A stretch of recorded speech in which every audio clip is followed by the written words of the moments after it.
This video is for anybody working on the Toyota 4.7s, the 2U motor out of the Toyota Tundra Sequoias. Just kind of wanted to show the differences between the second generation, or the later engine and the earlier engine. This is the 0506 4.7 that has variable valve timing, VVTI. And then over here, this is an earlier generation, so like 04 and older, but still 2UZ, but it does not have VVTI. And a lot of stuff is the same. The blocks look almost dead identical. On the outside, the crankshaft is the same part number, the rods are the same. Even I think the cam caps are the same. The cams are different, but you have a lot of stuff that interchanges. But if you're like me, I was wondering, well, why won't the heads and block work? Well, the main reasons I have found is, if you look, this is again the VVTI engine, as you can see right here.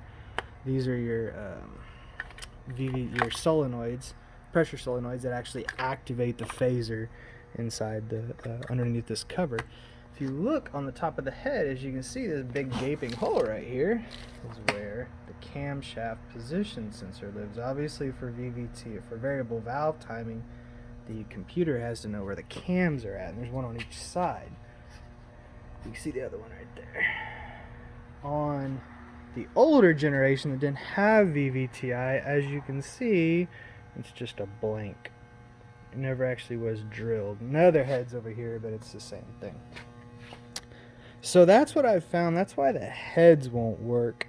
Believe it or not, even, I can't even remember what it is, but even the VVTI engine has, I believe this is an ignition pickup or something like that. I can't remember what exactly it is, but it has it on the VVTI engine and the non. But again, you wouldn't have cam phasing. Now, as far as the blocks you could probably interchange, but if you're like me, like this, I'm working on this is a 05 Sequoia. It's a beautiful truck, super low mileage, and it's not going to be hot rodded. It's just going to a soccer mom to haul her daughter around in. So obviously we don't want anything, we want it to be as stock as possible. Well, as a lot of you know, the catalyst air injection pump lives down here in the valley. And we have the mounting plate for it right here. It's just loose, and it's got 4 mounting holes, 4 mounting bolts.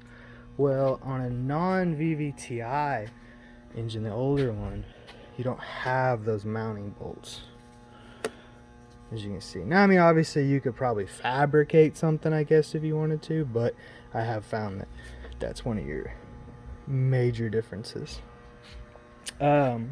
And then I guess the whole reason I'm making this video is because if you look at it, a lot of people are going to say, oh, the heads will interchange. The reason why they say that is the VVTI solenoid actually doesn't mount to the head. If you look, it's just on top here. It's actually in a cradle.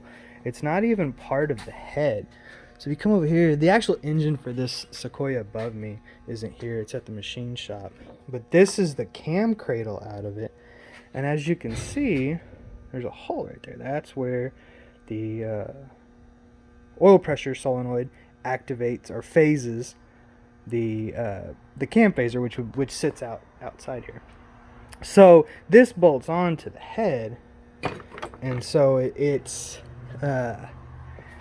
the heads will interchange as far as that goes. But again, the kicker being, even if you changed out this cradle and had the VVTI solenoid, you don't have a way of telling your computer where the cam is at. So you don't have cam timing. Now, obviously, I'm sure tuners, I guess you could turn the VVTI off if you wanted to, if you were just desperate, you wanted to make the motor work. But if you're like me, if you're trying to do stock stuff, I just want to make this video to help anybody who was curious about why they don't interchange. That's the actual reason I found. And by all means, if there's other things I'm missing, please let me know. I would definitely love to to know more if there's other differences, but from what I've gathered, those are the major ones. So, thanks for watching. Hope this helps.